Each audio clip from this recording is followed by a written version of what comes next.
here we go. So good to see you as always. Good to see ya. Like you haven't seen me in months. Exactly. Yeah, it's true. Well, I traveled yesterday, so maybe I missed you because I was gone Monday night and all day Tuesday and limped in half dead on Tuesday night. I've seen you all day today. You haven't seen me all day today. I've been in the office next door, but with the doors open, but completely engaged in different things. So anyway. Nice to see you. Yeah, jeez. It would have been just easy to say nice to see you back, but that's fine. So interesting. I was talking to someone the other day and they were probing me aggressively about the automation division and why. And it was someone that wasn't 100% familiar with our space or what we do, but for whatever reason, the idea that we were in packaging for 83 years prior and decided to get into automation just didn't seem to fit. To their way of thinking wasn't aligned. And I thought, well, that makes sense, but let me explain it to you. And just proceeded down this idea of, and the questions were, did you feel the need to grow? And you thought, I know, automation, or were you looking for a revenue stream, or what was the driver? And the simple answer was, it was that there was enough demand and customers that mattered to us kept asking me the same question over and over again. Can you help us? Can you do this? Our labor pool is either unreliable in quantity or quality. Our productivity is such that we can't keep up with orders, or so on and so forth. And the simple answer was no, I was just listening for demand. And having said no so many times, got frustrated and decided to take it upon ourselves to create the supply, because we had been partnered with people in automation and we were relying on other people to do our controls work and some of the more technical aspects. And I got sick of it. So after a while, I finally said, we need to do this. We're going to continually put ourselves at risk if big customers say, can you do this? And if we continue to say no and somebody from our space like packaging says yes, we could be jeopardizing all of our packaging business in the process. So the answer I finally got, I say tired. I mean, there's a frustration because I hate saying no, and even the idea that would be a loss. And finally thought, I need to do this. We need to make this investment. At times we're going to be faking it until we become it. And that was really where that came from. It was out of two things, right? There was an offensive play as it related to filling demand, but there was also a defensive play because I thought, oh man, if somebody that looks like us beats us to this space, it could jeopardize all of our core 90-year type business. So then I was just thinking, and then a lot of times when I have conversations like that, I then spring to your business or the construction component of it and think, I wonder how, what's that going to look like for Britt? Or if I fast forward 7 years from now or 8 years from now, because a year from now you have an idea, what's that going to look like? Or what do you think it would be that would, pull you to a different revenue stream or just growth in general? Revenue. Oh man, I knew it as soon as I heard myself. I was like, oh my God, no, tongue, get it together. She's going to blow me up over this. Maybe I'm just thirsty. I would, before I don't know if that was a question, or before you ask your question, I think it would be a good thing to take one step back, because when you say automation, there's a lot of people that are thinking robots or flying vehicles. What does automation mean to you in your space? What does your division do? Because automation means a lot of things to a lot of different people. So I think that's important to disseminate. Great point. So I'll even back up just one further. So go back 7 years ago, which would have put us in the 2015-16 timeframe. So we're coming into the era before the pandemic, and unemployment is ratcheting down, 4%, 3.5, 3%. I think unemployment nationally hit 3.4% as a low at one point. So our customers are saying to us, I can't get people, my overtime is out of control, so on and so forth. What can you do to help us? And really that meant, do you have machines of some kind at your disposal that can help me speed up or make these more mundane and packaging, right? I mean, there's a lot of end of line type things. Think about setting up a box, putting this stuff in it, closing it, to be really rudimentary.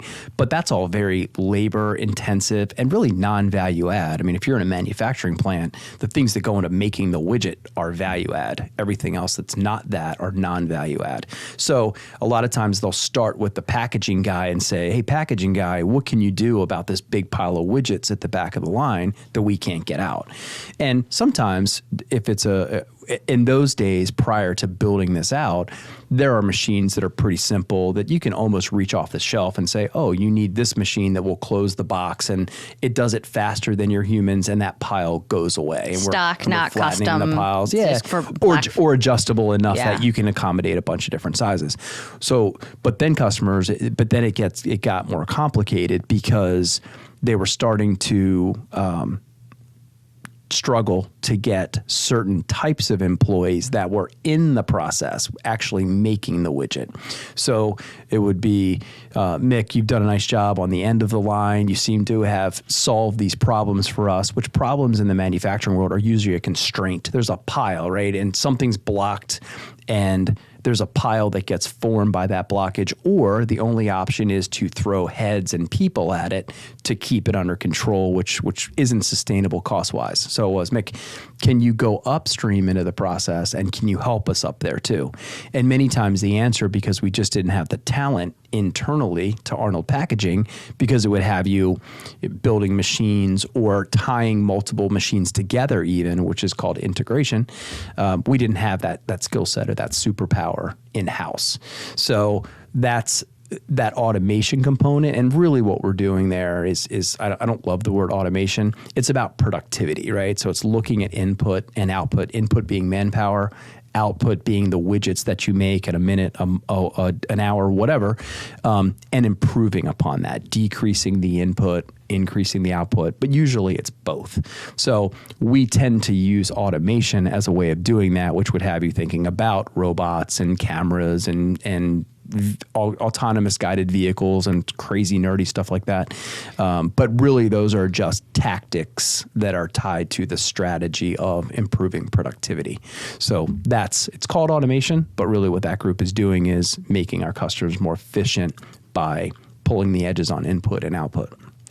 Yeah, and that's something I learned. I think it's important that people understand automation can include cameras and conveyors and some of the simpler, now they can be complicated in nature, but some of the simpler things, it's not always these robotic arms and AGVs, and there's a lot of different things. As you said, in your eyes, automation is making a customer more productive, period. I think that's a really simple way to look at it and interesting. Let me give you a day. There's two great day-to-day examples that everybody experiences that they probably don't think of it that way. But if you think about when we got automatic teller machines a bazillion years ago, if you're on the bank side of that, then you look at that and say, well, I've removed all of my input, right? I no longer have any people dispensing cash, but I get the same amount of cash out that I used to. So that would be improving their productivity because they held output constant and they reduced and or eliminated input. The Safeway looks at self-checkout the exact same way, where the same number of groceries are getting out their door and they're selling the same amount of product, but they've removed the input that is the cashier. So we're doing the exact same thing in the industrial manufacturing or distribution world. And it all comes down to productivity. Excel. I mean, I could go on for days about tools that have come out that nobody really looked at the same way because they didn't look at the automobile production line and go, uh-oh, yellow robot arm in, John out.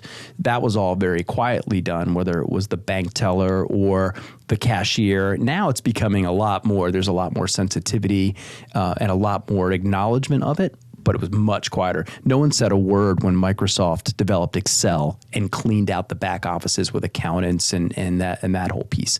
So it's all over the place, but that productivity component is what we really solve for on that side of the business. But a long answer to, we really just were tired of ignoring the demand that was there and finally decided to create the supply, which was difficult, but the absolute right thing to do for our business and all the synergies that go between the two. Mm-hmm. I look at that as when you were asked, and I'm sure I'm making an assumption here, but I think this is probably correct, in that when you were asked to do some of this automation prior to 6-7 years ago, you may have said yes sometimes, and you would subcontract that work out to somebody capable, a partner capable. And that is really relevant to what I'm trying to do when I'm looking at our growth strategy for Tegeler Construction and Supply going on 7 years now. And for so long we've done a lot. So right, we sell specific products, building material products. And as we've been asked to do more, just like you, customers are asking us to do more. They're great customers. We want to diversify. But a lot of these products are outside of our core competency. So we are buying from somebody else that can source these products, or we're asking to deliver turnkey solutions, which if people aren't familiar, that just means a furnish install as opposed to just a furnish option. We're subcontracting that install piece, which we still do because we don't want to be in the install game. But I think what I'm really looking forward, what I know we're looking to do right now is not necessarily increase revenue, even though that's great. We're trying to do both, but really it's decrease our costs. And how do we do that? It's by cutting out a lot of these middlemen that we've been using because we didn't have the direct contacts to go direct to source some of these products outside of our core competencies. So now that we're saying, okay, we can supply lumber, precast pipe, to name a few things, and there are some other products that are they're similar in nature or supportive of the projects we're looking to do or with what we're selling right now. How can we form relationships direct with the manufacturer and not that middleman, and become a distributor, one of maybe their exclusive distributors? So we're trying to get ourselves into positions now where we're going direct to the source and knocking out the middleman. Not in all cases. In some cases, that middleman is so important because, for instance, we work with some larger companies who are the middleman. There maybe even sometimes where we could go direct. There are certain instances where we can't because we don't have the credibility or haven't formed that connection. But even in some, because they've got the manpower to, whether it's read plans and create takeoffs of the plans or whatever that looks like. So in some cases, it makes sense. But a lot of times right now, we've got to figure out how we can now form connections to be a direct distributor for manufacturers. So that's where my mind is, because when you're able to do that as a distributor or a supplier, all of a sudden your profit margins increase big time. Risk goes up, but profit margin goes up. That's right. So I'm so glad you said that, because there was any number of things that were going through my head as you were laying that out. And that's exactly so. I think in general in life, return is commensurate with risk. So in that moment, you're buying inventory, right? Mm-hmm. The risk that we're talking about is the inventory or whatever you have to do to get to that next level. The other thing you said was really fascinating too, was about differentiation. You said, well, there are times when we could actually go buy direct, but someone's doing something, a takeoff, right, is something that we talk about a lot. And that's a differentiator for that particular person that keeps you shopping there. So the differentiation piece is really interesting. You said a bunch of things in there. I was like, oh, that's right. But that's differentiated. Mm-hmm. That's why you continue to shop there. Mm-hmm. You're not ready to take on that risk. Some of it's just that these jobs are so, could be so big that you stay there because the financial backing of that partner is what you need from them. The differentiator might be sheer dollars that they have to put towards it, which is just another way of saying risk. Mm-hmm. So yeah, those are all interesting points. I mean, I'm hoping there's some audience members that are listening to this going, okay, yes, absolutely. But it's not just as easy as that. You have to be completely dialed in and do the diligence on the risk component, because that extra 5, 10, 15, whatever points of margin come with some type of commitment, and generally in the form of risk. Absolutely. And financial risk, definitely. And worth mentioning, I mean, a manufacturer, for instance, we are aligning those partnerships right now. It's taken us 7 years to get there. Why? Because if you're a manufacturer and you're creating a great product, whatever that it may be in any industry, you're only going to partner or align yourself with great distributors. So when you look at a company that's younger or just hasn't been around as long, yep, they've got to value that risk. Like, do we want to get in bed with them? It's their product. They need to make sure their customers are being served, the end users, I should say, which would be my customer, getting served. So anyway, that's again a long way of saying, we needed these 7 years to be able to get to the point where manufacturers wanted us to be a distributor. Now we're up, playing against big multi-billion-dollar companies, and we have to be able to survive.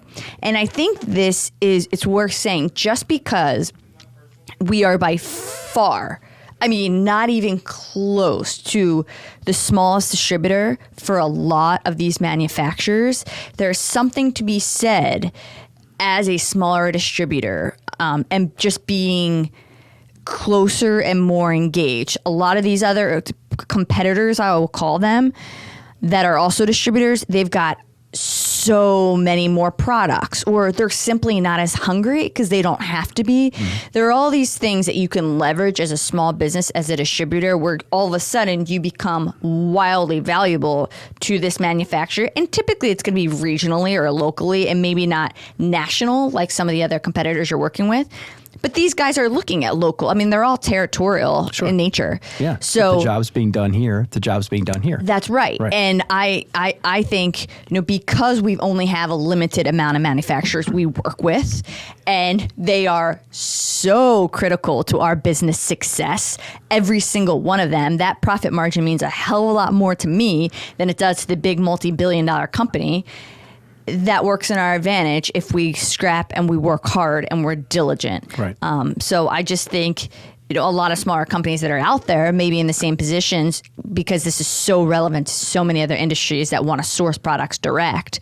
Like, you can do it, and you can definitely play the same game as some of the big boys and better. Well, I think the question you ask yourself is, and we touched on it already today, is what's my differentiator, right?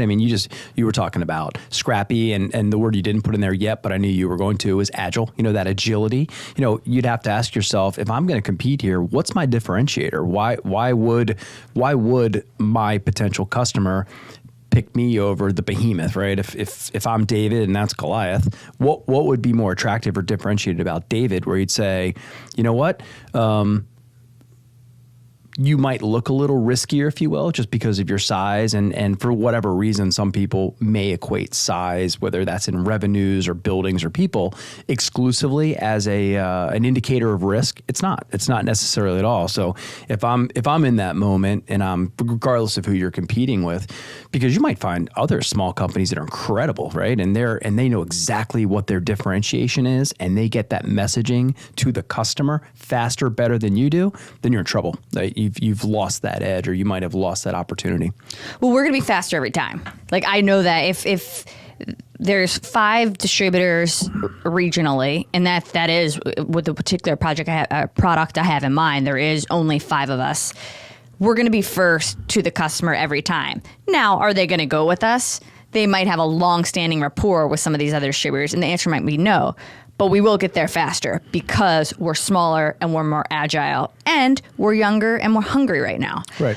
But it does allow us, we don't have all these levels of bureaucracy that we have to work with. We don't have to, it doesn't have to go through 3 people to get a purchase order out or approved or a quote out. It's just, we don't have those layers. Sometimes that's not a great thing because you don't have all those checks and balances, but it does allow us to move faster. Or if you weren't back first, it would be because you were out of bandwidth that particular day, right? Because you didn't have as many people to put all that demand over, right? So that could be other piece too. But yeah, absolutely. The other thing that's interesting, just about there was a exercise that I did with my executive team, or I should say exercise. It's an ongoing component that we put in that we called PIGs. These are profit improvement goals. And I think for the longest time, and I didn't say a whole lot to them, it was, all right, new idea. Here's what you're responsible for. Between now and our next meeting, each of you have to come up with a profit improvement goal that we'll call PIGs. And what do you think, or what I mean? And I think for such a long period of time, or maybe by department, certain departments might cling on to something. For example, when I look at the ops group, I would imagine their first thing was, cost. How do I control cost? I have labor, I have material. What am I going to do to control cost? That's the only way that I can affect profit inside the organization versus, well, don't forget about the whole other side, which is is sales, right? What can you do just because you're in operations and you don't have the word sales on your business card? What can you do to affect sales? And back to our original conversation, I mean, would you see yourself selling more of the same product? So part of your thing was, well, it would be more of the same product. And if I could go direct and I could capture that margin, I could do it profitably and may have to make some investments along the way to support that. Or are there things that you think are close enough that you might create a new basket, or something that was not in your exact lane today, lumber, plywood, pipe, those pieces? Is there something close or just adjacent that you could pull in that's of interest to growing the business that way? And even too, diversifying. So if something, you were to have a storm over here, right? The plywood market goes crazy, whatever could disrupt your business, that you'd have something over here that could be really helpful if times got a little difficult. Yes, absolutely. And we look at all those things. There are a lot of different pathways to get there. So one, reduce costs, go direct to manufacturer, increase profit margin. The other one is sell more of what we're selling right now, increase revenue. The other one is diversify our product line, which you're alluding to. And then the other one too, which we're also looking at, is opening, it could be other locations. So expanding our footprint. Right, geographic. Or it could be doing something completely outside of our lane and adding it to maybe, I shouldn't say completely. It's going to be synergistic in some way, like automation was to your packaging, but it might not. It might be maybe we're adding an install team or something in that nature. That's not happening. Right. But right. You get my drift. Yeah. I think you've been there, right? Yeah, we've been there, and that is no longer. Yeah, intolerable from a risk perspective, and all of it. All of it. Yeah, and so what we're talking about is when Britt and I first met, she actually had a general contracting business and wouldn't just supply but furnish. I mean, what was the first job? You built a restaurant, right? Actually, the very first job was a office space for a food delivery company. And right. Then we did a couple of restaurants, and then we did a bunch of hospital work. Then we did an office for Salvation Army. We did quite a bit. It was all interior tenant improvement work. But yes, that general contractor side, I intentionally dissolved that after about 2.5 years, I think 3 years. But that's interesting because you asked me the question about automation where, yes, we were subcontracting that work out. And as it continued, our partners got less and less reliable. And I made the decision to actually double down and create it and go into it, which I think, I don't know, which we got right. But you made the exact opposite choice, right? Your move could have been, well, I'll just go hire my own crews and I'll just get actually directly into the general contracting or construction business. And you made, I think, the exact right choice too in saying, no, that's not where we want to go. That's not going to be acceptable from a risk perspective. I think the growth trajectory is to go heavier into the supply side and stay away from furnish or anything that look like labor. Yeah, install. Sorry, my bad. Or the install or even pure construction work, which I think you got right. That was an interesting pivot point, and that was very early in our relationship. Two reasons that made it a little bit easier. That's right. I gotta say, I just said, and that was really early in our relationship. Like, I mean, someone would have been like, remember you decided that you wanted the right side of the bed. And that was early in our relationship. And I was like, you decided to exit general contracting earlier in our relationship. Yeah, true. Those are our milestones. But this is so true. But you're giving me a little bit more credit than I deserve. Now, it was the best decision I ever made. I mean, less manpower, less liability, all the insurance piece, so many things. But I never wanted to get into the contracting business, but I had people that formally I had a relationship with when I was working for a general contractor, and they're like, hey, our relationship was not with the company, it was with you. Can you do this? And being so freaking hungry for business and scared out of my mind, I was like, yes, I can do that. The answer is yes. No, what's the question? So then next thing I know, I look around, we have a general contracting business that was never supposed to be. I was always starting with selling lumber. Right. So That was not intentional to start with. But stay on that, because the interesting thing is, despite not really being interested in it, but oh my gosh, you have some demand. I'll figure out the supply. Continue on to the conversation that actually was the final decider of why you said, "Oh hell, here's the reason I've been looking for to get away from this," and one of your customers gave it to you. Sure. Tell them. And I will also tell you what we did. So I hired. I forget how I met him, but I had two guys, and I project managed. I lived at the bars and stuff we were working at, and or wherever we were. And then you were building them. I was project managing. You just said them. I lived at the bars. I just want to make sure. The bars. I was really true. I should have been drinking at the same time, and then the two guys did the work. So I was project managing. They were doing the work, and it was just the three of us. And they would sometimes bring in some other guys that they knew, and we would just get it done. And it was that's how we did it for a couple of years until I ended up partnering. But yeah, it was all just partnerships and me bringing guys on. But the last conversation that you are referring to, that was you have these moments in your life that just change everything. They change the trajectory of your trajectory. Trajectory. Yeah, gotcha. It's hard to say. Was when we had a customer at that time, and they were a customer on our supply side. Because you have to think about this. So our customers on the supply side were general contractors. Yep. So our customers were also our competitors, which in hindsight, yeah, of course, that's a conflict, but I wasn't thinking of it like that. We were so small, and we were doing, relatively speaking, so few projects. But one of our customers on the supply side said, "Hey, listen, I'm buying products from you, and I'm starting to have a hard time with it because I am funding and fueling a competitor." And I thought to myself, you are a multi-million dollar company doing massive projects. I'm doing a little restaurant down the street here, right, trying to survive. We are not competitors. But in their eyes, one day we would be. Yeah. So that was the final. Okay, if my customers on the supply side are starting to have a hard time with this, and I could potentially lose those, now I've got to make a decision. And it was maybe one of the greatest conversations I had, because it changed my business for the better. And that's when I was really able to dig in. When I was doing the GC side, that takes all of your time. There's so much to it.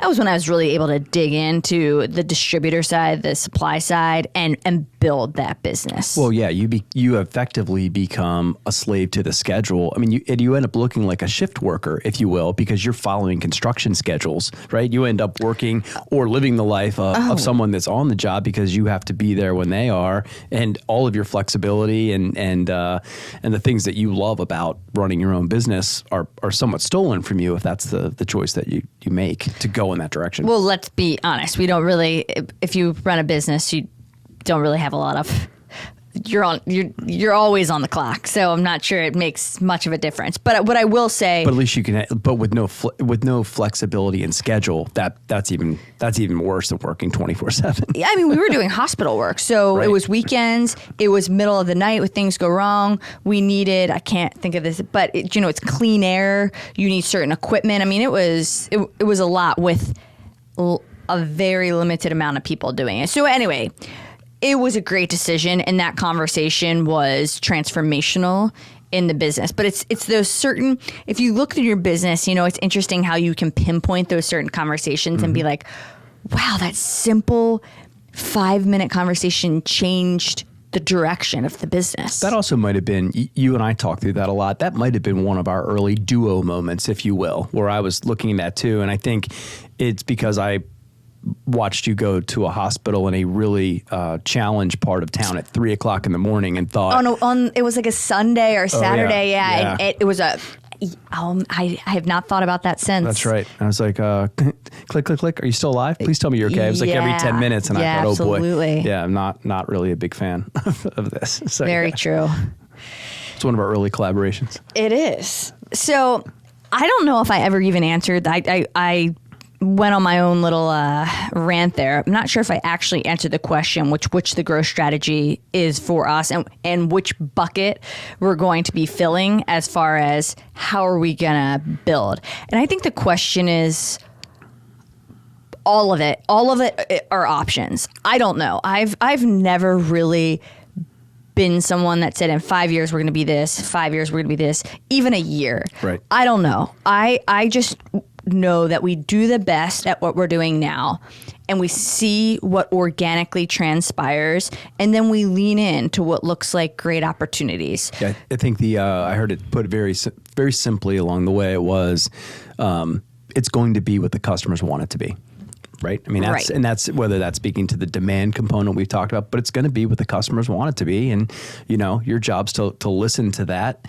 And I guess the other thing I would question for you too, because this is something that I had to consider in the automation component. One of the things that kept me from jumping in with both feet, right? I was incredibly tired and frustrated of saying, well, we can't, we tap out there. We're not. One of the barriers was we didn't have that skill set in our company, right? I mean, easily if I look over and say, I'll give you a case in point, like right now we are considering doing some packaging for someone. And it's as simple as putting cans in a box, not a big deal. But I look at that and go, okay, we know how to do that and we have manpower and the assets are very well aligned to say, sure, I'm not sure if we'll do a ton of it, but good customer. We have, we're basically selling manpower here anyway, right? So yeah, of course, that was a completely different animal. I didn't have mechanical engineers and so on and so forth. I mean, I guess question to you would be, gosh, I mean, what would that look like where you'd say, oh yeah, I'm willing to go build a team that has those superpowers to leverage that type of opportunity? There's not one answer to that. I don't know. I don't know till I see it. It's just one of those things. It's brought to you and you evaluate it just like anything else. I mean, there's been a lot of those moments. We bring a lot of opportunities, and there have been a lot that we've said no to, but there've been a lot we've said yes to. So I think we just gotta evaluate and identify and be aware as they're brought to us. But the one interesting conversation I had the other day, and I might have mentioned this on last podcast, I can't recall, was the opportunity to potentially open another office because there is a particular city where there's a lot of work going on and they see us being able to play a major role and even as a partner for them. So it was almost like, hey, if you come here, we'll be your safety net, and like you automatically have business in us as a customer while you get up and running, right, type of deal. And that is something I am very interested in. So if I'm looking at the two strategies I'm most interested in right now are, one, potentially opening up another location, which is not going to happen immediately. There's a lot of work between here and there if it even happens, but that's one to be considered. And then two, it is, I wouldn't say to diversify products. It might be actually the opposite, which is honing in on the products we're selling right now. And in particular, a particular project, which is heavy civil projects, highways, roads, bridges, and then creating stronger relationships with manufacturers within that very specific product and project space, right, to increase our profit margins. Those are the two avenues I think I see the most opportunity in right now. Okay. But in 2 weeks, I could say something different. True. Yeah. Because that's just how I work. I am open to all opportunities. Now, what about you? Which part? Which part? What is your growth strategy right now? We're doing more of this. I mean, we've been through an interesting more period. Of what? Well, just in more that, podcasting. Yeah, more podcasting. Yeah, more of this. Mick Arnold podcasting is going to single-handedly. The pay has been incredible so far, so I figured I could just stop selling bags of air and just do this full time. Not even close. Listen, I mean, we're out of business goes in these cycles, right? And it's funny, we were talking about piles, right, and constraints.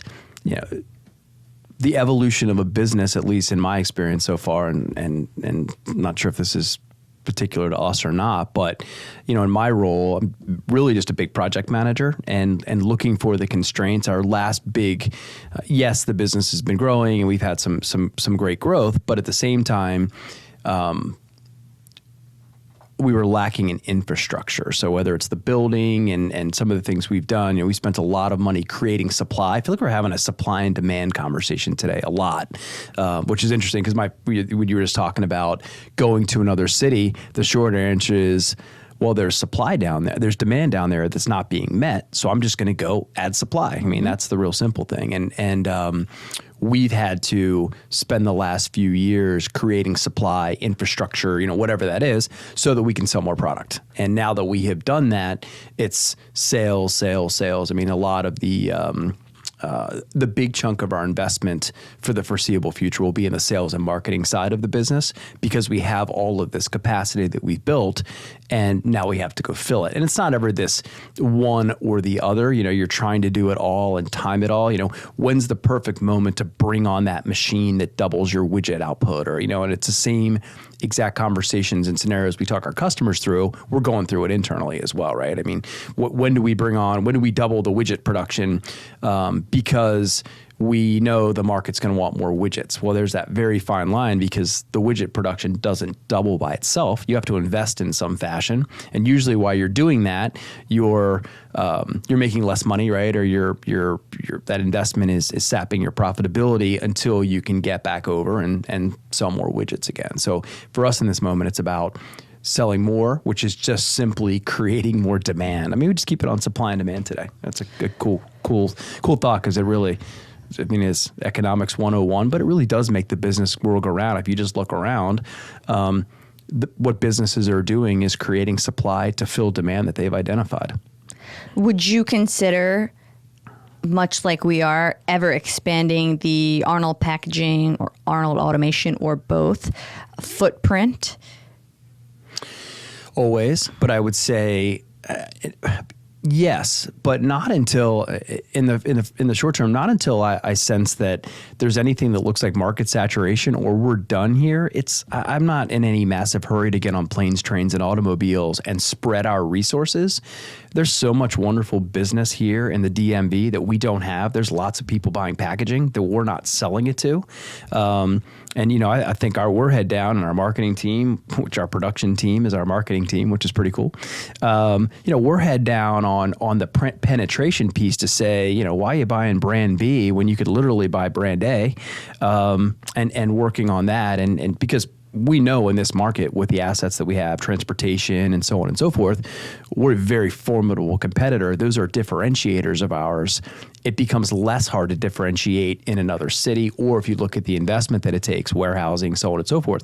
There's so much work to do right here in this market with these customers that I love. I mean, I love selling in our backyard. The people around here. What did someone describe the difference between Washington and Baltimore to us today? What did they say? Oh, Washington is. Where'd you go to school? No. Oh no! What do you do for a living? What do you do for a living? Baltimore is what are you doing tonight? Yeah, exactly. Yeah, that's right. And I just think, as I look at the people that we sell to and the great relationships that we have, it's like that. It's that very, texture. There's such great texture around here, and the people. There's lots of generations here. I really love selling to people that are like that and want to partner with customers that look like that and value partnerships that are conducted that way. One other thing we didn't mention, which I'm really surprised, especially considering you've done this a couple of times already, is acquiring other businesses. Yeah. Which that's something I just definitely want to do in my lifetime. Not just to do, to learn the process and everything. Obviously, it's got to be the right company and make sense. But that's something I'm, recently a couple of opportunities have been brought to my attention and haven't looked at any of them seriously. Mm-hmm. But I'm also always open to that. If there's a particular company that does something really well, that's another growth strategy and probably the easier one. I mean, you can go ahead and build it from the ground up internally, but if some other company is doing it really well and you have the opportunity to acquire it, that's a sure way to grow if you do it right. Thank you. That being the key. It's not that easy, I know. Yeah. But to grow faster. Mm-hmm. Yeah, look, I mean, it's a faster way to book the revenue. It may or may not be profitable depending on the type of diligence that you do. And you could end up, I mean, I've had friends in business that have made acquisitions that took them out, just because they either didn't do the diligence or they didn't see some of the risks that were out there. And we've done 2 acquisitions along the way. And we're a small company, so obviously they weren't massive acquisitions, but they were massive to us, and they were massive as a percentage of what we were doing, and they had all the same type of risks. And if we had gotten it horribly wrong, it could have put us in jeopardy, or at least set us back for a long period of time. So, I mean, I love acquisition. It's, acquisitions are really interesting in today's world too. And they go in these ebbs and flows. We bought a company in 2011. And we bought a company in 2018. And what I remember about those periods of time, 11, we were on the backside of that first financial meltdown. And it was a time when a company our size could make an acquisition, right? The valuations of businesses were reasonable. There wasn't just this massive amount of capital sloshing around like it is now, and like it really was prior to the Fed moving interest rates. And 2018, the same. Like the market was on the rebound. Didn't know there was a pandemic right around the corner. But I would say if you're a company our size and you're trying to do acquisitions with just your resources and, banks or so on. I mean, I'm not talking about private equity or venture capital or any type of those other capital sources where you're relying on the balance sheet of an 88-year-old business. In 2011, we were 12 years younger, right? A 78-year-old business. And you are personally signing on the line, and the failure might take your house, right? Mm-hmm. So those are the types of acquisitions I have been through. But right now, valuations are still incredibly, incredibly high, and interest rates are incredibly, incredibly high. So this is a tough acquisition environment for a company like us, the way we acquire. If I wanted to try to go out and command other people's money and sign on the line for those returns on investment, could certainly do it. But I think right now, I love the organic path. We love, like you do, going toe to toe and penetrating our competitors' business and attempting to take it away from them. I mean, never opposed to acquisition, but that particular mode where we are right now in this business climate, that's what our growth looks like. It's hand-to-hand combat. Yeah, I do like the idea if we were to do acquisition, doing it the way you did. I mean, when you start getting private equity and other money involved, you're captive to a lot of other people. And that is something that I just the freedom and autonomy of literally bootstrapping a business and having 100% control is... It's pretty amazing. I'm not saying I'm not opposed to doing it differently at some point, but not right now. Yeah. But I think on the acquisition side, it depends what your goal is, right? How fast do you want to grow? Mm-hmm. It's a way where you can grow a hell of a lot faster. I mean, actually, if you do it all yourself, you may never even get there. It's too much. I mean, think about how long it's taken us to build our businesses. If Sure. you want to expand and get into all these things, I mean, you might not be able to do it by yourself. But you can get there through acquiring businesses, but it depends what your goals are and what you're looking to do. Yes, that's a great point. Simple one, why grow? I mean, what are your motivations behind growth? I mean, everyone's like, gotta grow. Okay, I agree. I mean, there was a sign we had hanging around our other buildings along the way. We don't have it here.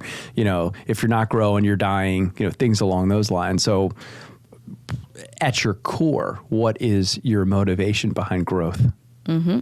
Sure. That's always the question. I'm asking what is it? Yeah.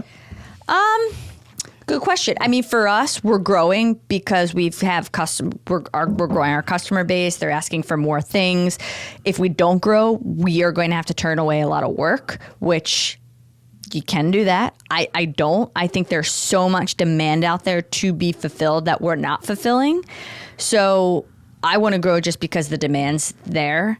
Well, there's got to be some kind of fulfillment, though, right? I mean, of course, absolutely. But I already know the answer to this. But I mean, what's the fulfillment? I mean, for me, I can't stay stagnant. Like I want to grow because I am driven by.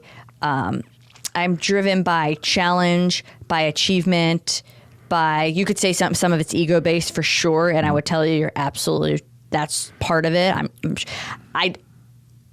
is that in the front of my head? Like, I want to do this for me? No, but of course, like, as you said, I could probably stay the way we are. I mean, live comfortably, do really well, not have all this stress of continuing to grow.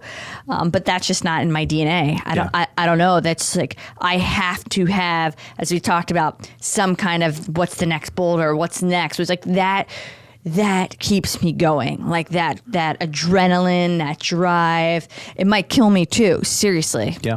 And is in some ways, right. But it's also like, if I don't have that in my life, I just don't feel as energized. And well, the one thing you never said in that entire answer was money. That was never a fulfillment piece. It's not. Right. That's just not it. And then the other thing I know about you, it would also be the idea, because one of our favorite questions is, do you love to win or hate to lose? And the simple, like you'd say, what you said now was, well, if I'm not winning, then I'm losing, and I hate losing, because we both are hate to lose. We're both hate to lose people. I don't know. I love to win too. Do you? Yeah. If you do, but you never stop to celebrate. No, but I that's a hard question. I can't choose between well, you two. just chose. What? Oh, you said you love to win too. Yeah. Yeah. I mean, I don't know. I walk the fence on that one. But all I know is I am so inspired and invigorated by just going. And the second I stop, I don't even feel like myself. Yeah. And again, sometimes that's totally to the detriment of health, other things like that, where at some point it might be like, holy shit, you got to figure this out. Yep. Because I have those other challenges too, but it's just who I am, I guess. Yeah.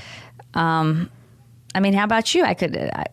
If I turn that question on you, why would you say, you want to grow, right? Yeah, I do, but it's funny. Not I think that's one interesting thing about when you do own your own business, or you are effectively, I hate this term, but I'll use it here.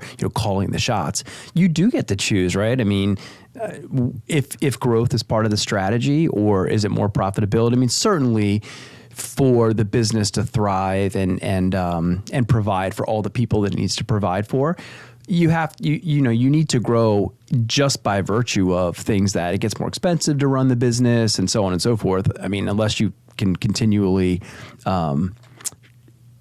work the profitability side of it exclusively, you're going to need to have some growth along the way. But yeah, I would say it's exactly the same thing for you. I mean, I love taking care of the customers, right? I mean, that's my favorite part is I love the solution side, I love the innovation side, and I love the solving. And I've just found that in my career in the business is when we've done a good job of solving, that the customers show up as a result of that, and therefore they buy things, and therefore we grow. It's not the other way around. It's like, I got to grow. What am I going to do to grow? It's almost more of this truly organic thing, which says, if we do the right things, we build the right, we listen to the market and we create the right demand and deliver it the right way, then they're absolutely going to buy it. And as a byproduct of that, we're going to grow, not the other way around. There are two other things while I'm really thinking about, while you were talking, some of the things you said triggered this, and while I'm really thinking about that question, why do you want to grow? So I've already spoke to the other parts of, maybe it is a little ego, maybe it is a little selfish, all those things, or just it being written to my DNA. Those are all true. There is actually the other side of it, which you're speaking about your customers. Two things for me are, one, the ability to grow and hire more people and give other people a great quality of life and learning experience. And the more you grow, the more you can do that for a lot of people. Like, that is incredible. Again, very stressful when you're thinking about you are in charge of people's livelihoods. Their kids, their families, like that. It's a lot of added stress, but there is nothing more rewarding than knowing you're giving people a really great quality of life. So that is one thing, the growth and being able to hire more. Like, I love that. And right. I think about it, how much I think about, what can we do for our employers, our teammates, and all that's constantly on my mind. So that, and the other thing too, from a growth perspective, is when you start to grow, obviously your name, you're more exposed in your communities, and all of a sudden your platform is growing, and I say platform from which now you can you have a voice, right? You have your company becomes credible. More people know who you are. You're more exposed. All of a sudden, you've got this foundation from which you can utilize for other things. All of a sudden, whether it's on in the community, you have a voice now that is heard a little bit more than when you didn't have this thing called Arnold Packaging here. Now, all of a sudden, you're Mick Arnold, and everybody knows who Arnold Packaging is. So you've just got a stronger voice that people inevitably are listening to, which allows you to impact things on a greater level than you could before. And I know that. Like, my voice prior to having Taylor Construction and Supply, I'm not saying people didn't listen, but they do listen a little bit more now. Sure. And I have a little bit more, I don't know if I know anything more, but all of a sudden my voice matters a little bit more to some people. Right. But if you can use that voice, and now that you can have a greater impact on the things that matter. And I think you know how much you and I love certain things in our community where, you know, it's how like deep I'm digging with Salvation Army right now, and just doing as much as I can for that, because the mission is, I mean, you see what they do in Baltimore. It's unbelievable. Their house for women who have been in sex trafficking, like we built this brand new house. Anyway, it's so rewarding, and to be a part of that. But I only can be a part of that. I am only allowed to be on the board because I have a company. Had I not, like, I just wouldn't been invited to be a board member. Right. So, I mean, there is that part of me that's like, it just allows me and us as a company to have more of an impact because you just now have this platform. Yeah. And I knew that from the start. Like, that was always in my head. If you start to grow this thing, all of a sudden you're going to be able to do more. You're going to be able to touch more lives. Yeah, well, you get more influence, which makes you an influencer. I think that was the word I was searching for the whole time. Yeah, an influencer. I hate that. Oh, the influencer. No, but I think, unfortunately, somehow that got assigned to people on YouTube doing things that, like showing their asses. Yeah, now you're an influencer. Yeah, exactly right. You show I mean, I show my ass my entire career. No one ever called me an influencer, and all the mistakes I made. But yeah, no, I think if you can get that influence, but you're right. Unfortunately, if you don't make some noise in your space and gain some cred, you don't even get an invite to be able to get to the platform. Because there are so many people that probably have way more to say that's of way much value than you and I. That's true. But they don't have a company, and they just unfortunately haven't been invited to the table. Right. And that's just... We should work on that. I mean, how do we, what can we do to create that megaphone for people that may not have it otherwise? Maybe we could do it here on the platform. Find some people we think are interesting, or maybe at some point we can invite some guests on. But still, you're going to hear about them for some reason. I don't know if there's a solution to that or not. I don't know. Yeah, I'm just saying, you and I are fortunate enough in our travels to meet a lot of really interesting people that they're just smart and they're wise and they're interesting and don't know about platforms or haven't necessarily sought one out at this particular point. We should keep our eyes open for those folks and bring them on so that the world could listen to them, because they may not get a megaphone otherwise. But that is the goal, I think, if for people that do have a business and want to do really great things, just think of it now. Well, now you have a platform to launch from, to be able to impact. Like, just don't sit there and do your business thing. Like, use it to do other good things. Right. And yeah, you can always do it. Like, for me to be doing it even 7 years in now, it's really hard. Like, it's very hard to have the time to do those other things, but it's important. And in the second, when you are at a point, certainly where you are now, where you can, to not you launch off of that from what you've built would be a shame. Yeah, and I will say too, back to your, if there's people listening interested, it's such a great environment to do it now. I mean, I remember, in my 30s. Someone told me, get published. That was something, get published. And it stuck with me. And I love writing anyway. I mean, one of my favorite things to do is write. And I was able to, and I found some small publications, or I submitted some whatever. Now you have all these platforms where you can put yourself into a subject matter expert position, whether you're just doing it on LinkedIn or you're doing it on whatever your megaphone of choice is. It's so much easier now to get yourself into that position and create and build yourself as a subject matter expert. You need to be very smart about how you do it, appropriate credibility. that's one that you don't want to fake that until you become it in a public forum or a forum as public as some of those. But gosh, it's easier and easier the megaphones are laying around everywhere. You just need to pick one up and say something that matters. Yeah, I too agree. That sounds like a great place to end it right there. Yeah. Find your megaphone, pick it up, say something that matters. Boom.